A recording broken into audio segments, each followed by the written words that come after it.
And with that being said, there is a game that I want to play, and this is the first time that I've played a Tales game. I have not played any other game in the Tales series. None of them have really grabbed my attention. Um, None of them, really the visual, whether it was the visuals or the character designs, just none of them like really grabbed me. And I'm a person who really goes off of like, do the characters look really cool? Because if the characters look really cool, then I will most likely play your game. Uh, it's not always the deciding factor, right? I mean, like the characters of Uncharted don't exactly look really cool, right? They're just a bunch of you know men and women who can climb and shoot things really well. But in general, I I gravitate towards like really crazy looking games. You know, um, games that get me out of this world. That's one of the reasons why like you don't see me playing Call of Duty or Battlefront. You don't see me playing sports games or racing games. I don't want to be in this world when I'm playing a video game. I want to be taken somewhere else. I want to go somewhere. I want to go to a different world, an alternate Earth, space, different fantasy worlds. That's like I like shooters to a degree. I do. There's like I like Halo. I do. I do like Halo. Halo was my childhood, or my teenage years, really. Some of my best gaming memories is multiplayer with Halo and my friends, in my basement. And nothing is ever going to be able to recapture that. It just isn't, and I'm okay with that. So every time a new Halo game comes out, I get seriously nostalgic. And like that's the one thing. The trailer that Microsoft showed off for Halo Infinite, at Gamescom, that shit got me. That trailer, really. I'm sorry, tangent. That trailer got me. Um, when I mean, the whole trailer I thought was good. I really enjoyed the trailer. I liked it. But shit, man, when the Spartan offers his hand and the piano keys hit, oh shit, I got teary. I am not even joking. My chest got tight and I got tears in my eyes and then on my cheeks because I was just like, oh shit, Halo's back. And it wasn't even Master Chief. It wasn't any characters that I actually know. It was just Spartans fighting brutes, saving people. And I was just like, oh shit. Like, it just hit me. And I was just like, damn, this trailer. And like, I've watched it a couple times. And every time, when those piano keys hit, Niagara Falls, Frankie. Niagara Falls. I just, it just does something to me in the best way possible. It was just like hearing Aerith's theme, while playing Final Fantasy VII Remake for the first time and the second time. Um, Walking through Midgard and finding the flower girl, and the music plays. Fucking tears. Falling into the church and meeting Aerith again, and just oh shit, and then just tears.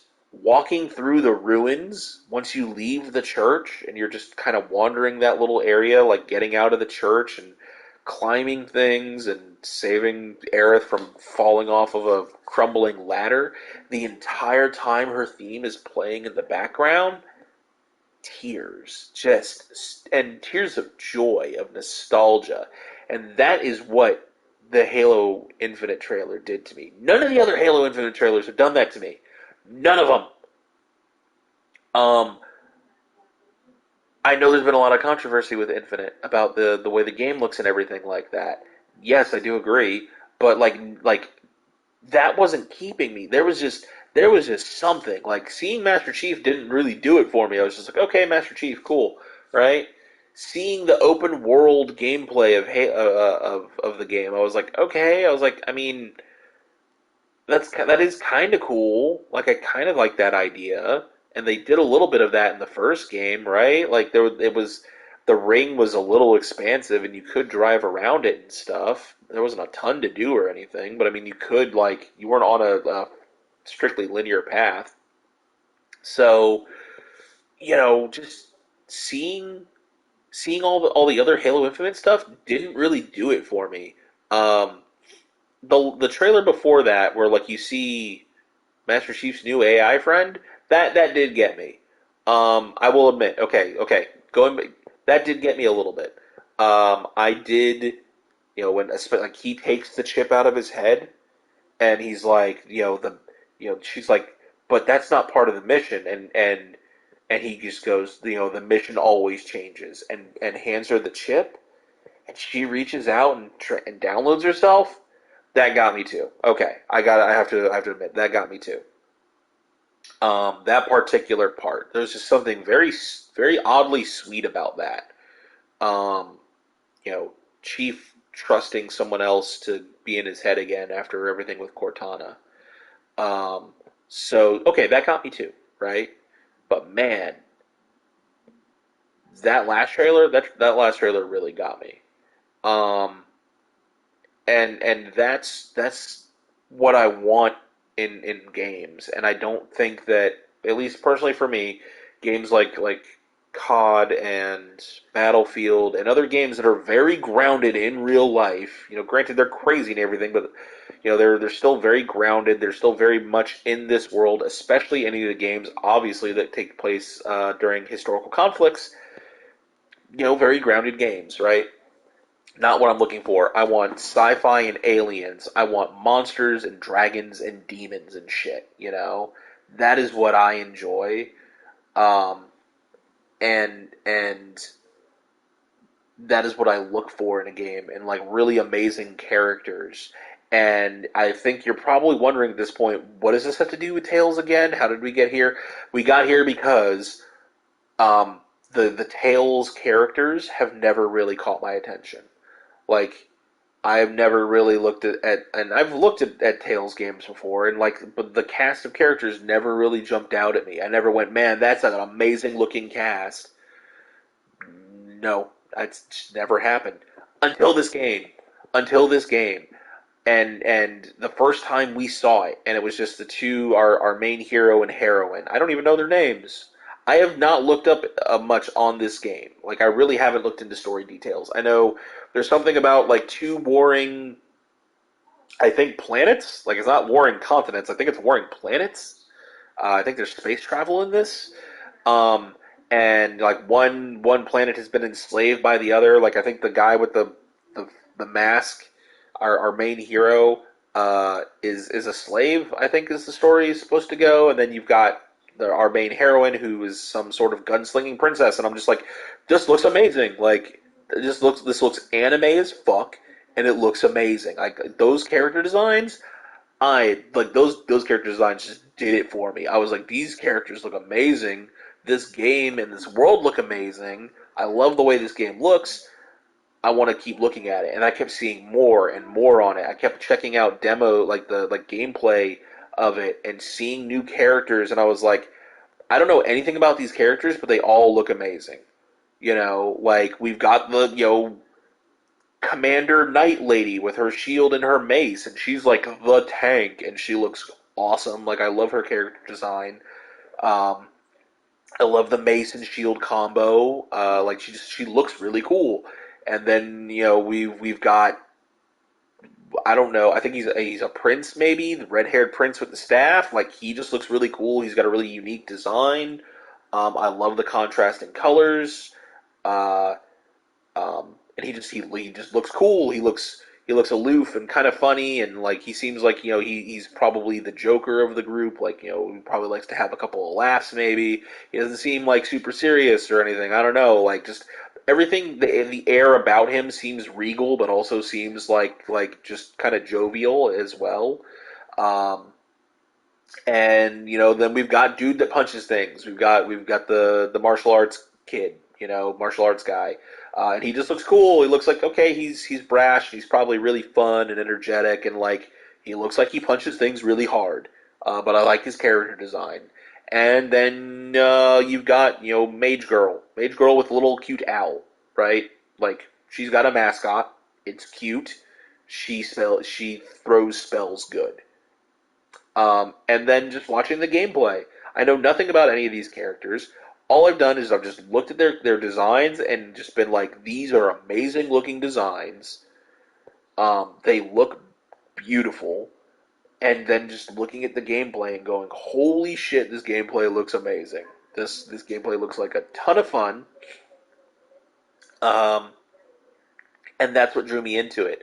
The other Tales series just haven't done that. They haven't made me fall in love with the characters before even playing the game, right? Uh, and that's not always a requirement for me. Like I go into games blind too, within other cases. Hades is a great example of that because I mean Hades, all I know is Greek gods. Son of Hades wants to get out of Hades, wants to get out of the underworld. Uh, and I know that the Greek gods and goddesses are in it. Okay, that was kind of enough for me, right? But like the actual characters, the characters in Hades make the game. The gameplay is a ton of fun, but man, they make the game. And that's what it takes. I need to be engrossed in this world, and I need to be taken out of this one. And that's what I really look for in a game. And the other Tales games just haven't gotten me like that. They haven't hooked me like that. Maybe this game, hopefully, hopefully I'm talking this game up. Hopefully I enjoy it. Hopefully I love the characters as much as I think I'm going to love them, as much as I love their designs at least. Um, so we'll have to see. But that's why I've never played Tales before. Um, and that's what I look for in games. I look for games that look like they're going to take me out of this world, that are going to introduce me to beautiful new places that I could never see in my life, and to introduce me to characters that I can fall in love with and have fun with, and sometimes even hate. Sometimes even find those villains that you just absolutely hate, and you want to defeat them at all costs. You want to see them get their comeuppance. I don't even know who the villains in this game are. I think the only villain I've seen is the dude with the big axe, and I think he's probably like one of the first bosses. It looks like. I know everyone talked about him in the demo, which I didn't play because I wanted to go in this game blind. I didn't want any expectations. So I've seen just a dude with a big axe, really big axe. And then there's like the hooded figure who looks like he's got a blue sword to counter your red sword, which I guess your fire sword versus your water sword. It looks like. I don't know. We'll have to find out. It's about time that I stop going on about stuff and actually play this game. Thank you for listening to my rant and my why I love video games and what I look for in video games, and my thoughts on the Sony conference. With that being said, let's actually start playing the game that I've been waiting for.